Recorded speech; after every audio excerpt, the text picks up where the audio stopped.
Guys, we got the last 2 minutes of the game right now. It's actually about minute and 10 left. Oh, Cam Newton just completed it to N'Keal Harry. Big play here. We got 1st and 10 from, let's see here, just under a minute left from about the 48-yard line of Seattle. So here we go.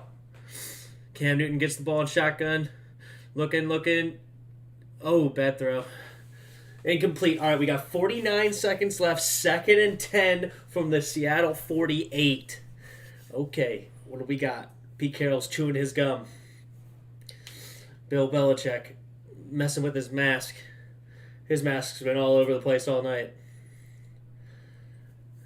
It's crazy. They have 2 timeouts left because of the 2-minute warning, and then Seattle decided to throw the ball on 3rd and 1 and then punt it away. So, big decisions here. Big decisions. Cam Newton's been playing pretty well all night. Oh, he's running it. Fakes it. 1st down, 42 seconds. Call timeout. They just let 3 seconds run off for no reasons. They should have called timeout immediately. Let's see. This could be big.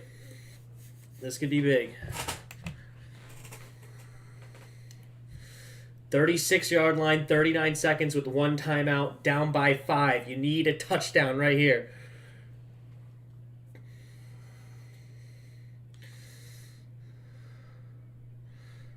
Big block by the Bird there.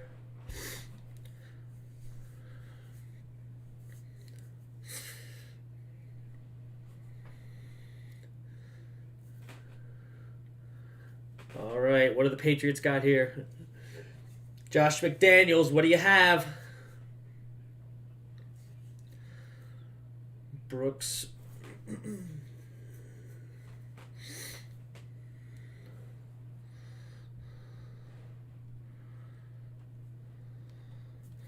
Still got a timeout. 41. Oh, no, they gave him the 2 seconds back. That was big. So they put 2 seconds back on the clock. So it's 41 seconds left now. Down by 5. 1st and 10 from about the 36-yard line. They have plenty of time left with that timeout.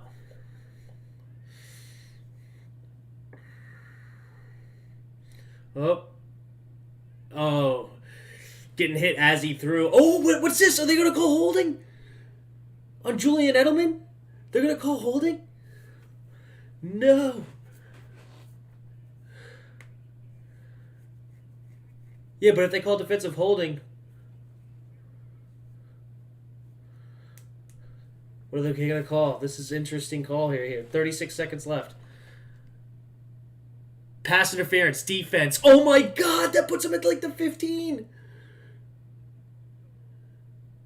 Oh, illegal contact. Okay, you couldn't hear the ref because the ref's mic was silent. So I don't know. What is the illegal contact penalty? I don't remember. What do they get for that? Is that only a 5-yard penalty, maybe? 10-yard penalty?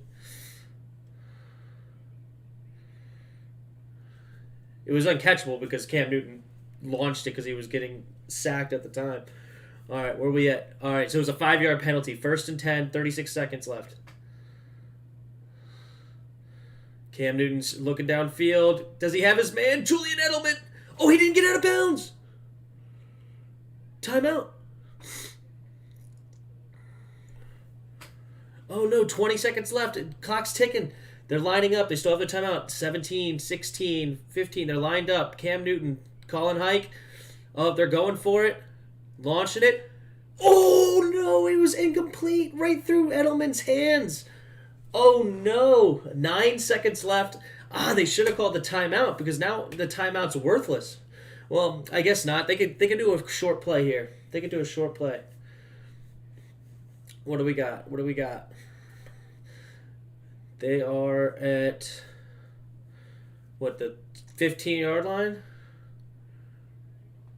13-yard line. All right, here we go.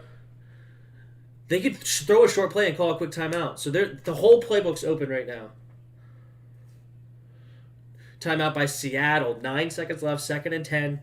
Downs don't really matter at this point. They got 2 plays. That's it. They have 2 plays. What are they going to do?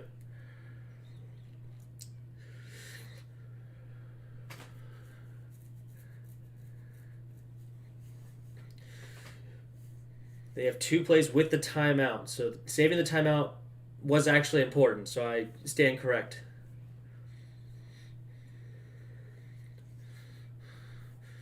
I love when they say, "Oh, you don't want to take a sack here." I would like to know the time where you're okay with taking a sack. All right, here we go.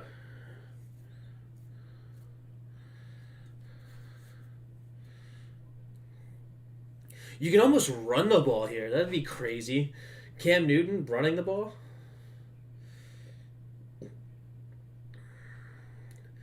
Running to the left would be really interesting right now. Do a flood. Okay. Caught at the 1 yard line. Timeout. All right, here it is. Here's the game. Oh no, this is crazy.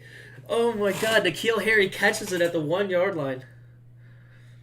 2 seconds left. Final timeout by the Patriots. First and goal from the 2. This is it. This is 3 seconds left. They have to run the ball with Cam Newton right now. Has to be a Cam Newton run. Has to be.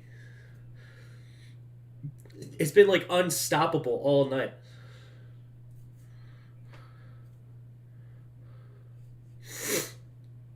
It's been unstoppable all night. Bring in the fullback, the heavy tight end set. Yep. Here it is. Seattle calls timeout. Yeah, they haven't stopped this play all day. I know that Collinsworth just said they stopped it, but they did. That was a whole different play setup. They had wide receivers and everything, but this heavy set where basically Cam Newton can just read the whole entire line and decide where he wants to go. It's basically an unstoppable play. It's crazy. And then when they ran the freaking play action off of it, or they threw it to the fullback. I can't believe they didn't run the ball. The Seattle killed themselves by not running the ball there. They saved the timeout. That last timeout ended up being huge. Yep, this is the same play they've been running. With that motion over, then the fullback will motion. Yep.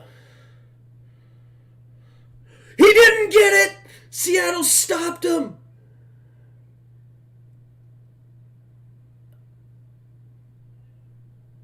Cam Newton's pissed. They just sent the whole team. Wagner and Hill. Wow. Didn't even get to the line of scrimmage. Let's see this play. Fullback's gone.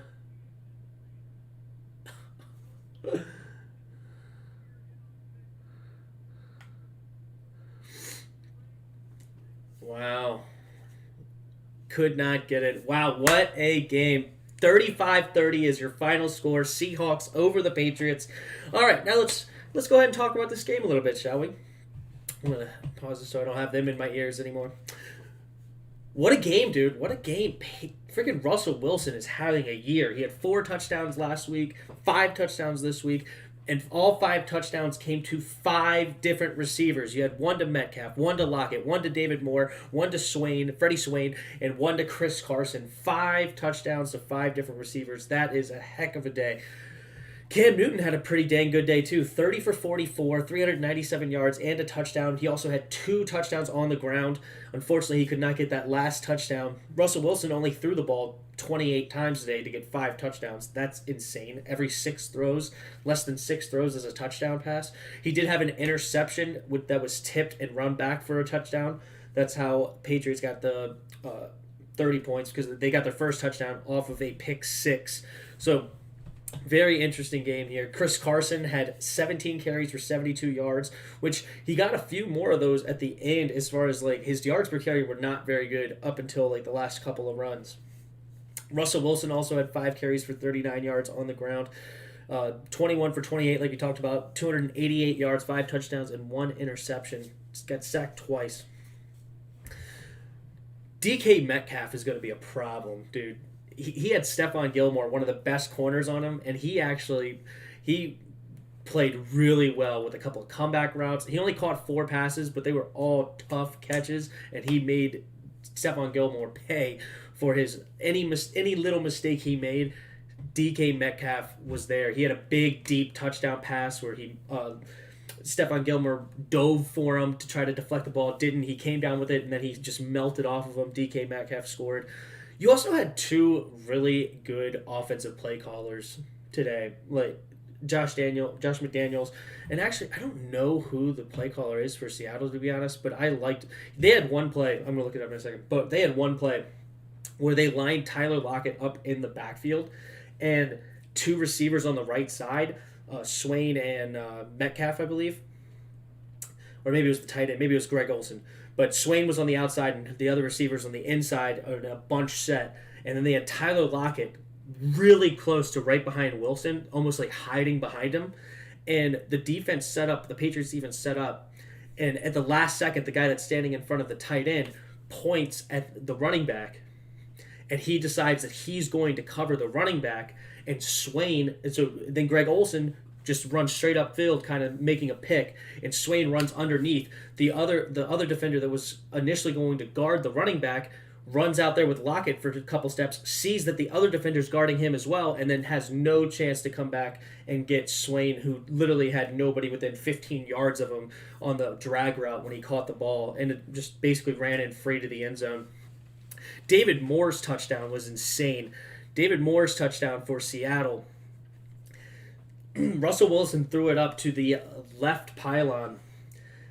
He had this defender, McCourty, all over him, catches the ball, puts his left foot down, and his right foot hits the pylon, and instead of continuing to go out of bounds, he brings his foot back in and barely gets in bounds and stays in. Like, that was they were talking about basically how that pylon basically let him know that he was going out of bounds. So that was a really cool play. Yeah, Jamal Adams for Seattle was everywhere today. He had a sack, a tackle for loss. He ended up with 10 total tackles. I think he had some pass deflections. Julian Edelman did have a nice catch on him late, but he was also in on that last tackle. So Jamal Adams was worth the 2 first-round picks that Seattle sent for him. Julian Edelman had a day. 8 catches, 179 yards on 11 targets. He did not get in the end zone, but he was close. Like that last touchdown that the Patriots ended up scoring with the Cam Newton run, Edelman got tackled at the 1 after a big play, and he also had another big play earlier, like a 49-yard reception. Yeah, his long was 49 yards. What a day for Julian Edelman. He's just so good, and that was a nice catch. Reaching for it, soaked it in. Like, it was a really good catch by Julian Edelman. Yeah, it was a great game to watch. You know, at first it looked like Seattle was going to run away with it, and then Patriots kind of just stuck with them. Cam Newton had a really good day. They were actually up 35-23 with about 4 minutes to go, and it shouldn't have been this close, to be honest. Like, it came down to a 2-yard play within the 2 yards of the goal line, but Seattle decided to throw the ball on 3rd and 1 after running the ball for 2 decent chunks. Decided to throw the ball on 3rd and 1 and allowed the Patriots to save a timeout, which is the only reason that stood for. Like, they wouldn't have had that last timeout if it wasn't for that. So really ballsy play call by Pete Carroll to go for it all. And they went deep. They didn't try to throw a slant or a hitch or anything. He went deep to Tyler Lockett and overthrew him just a little bit. But hey, for the suspense, it was good. It was good. But yeah, that's pretty much the game. Let's see. I'm just curious what other team stats we got here. Patriots only with 2 penalties on the day for 12 yards. How disciplined is that team? 2 penalties for 12 yards. That's insane. Seattle won the time of possession battle, 31 minutes to 29 minutes.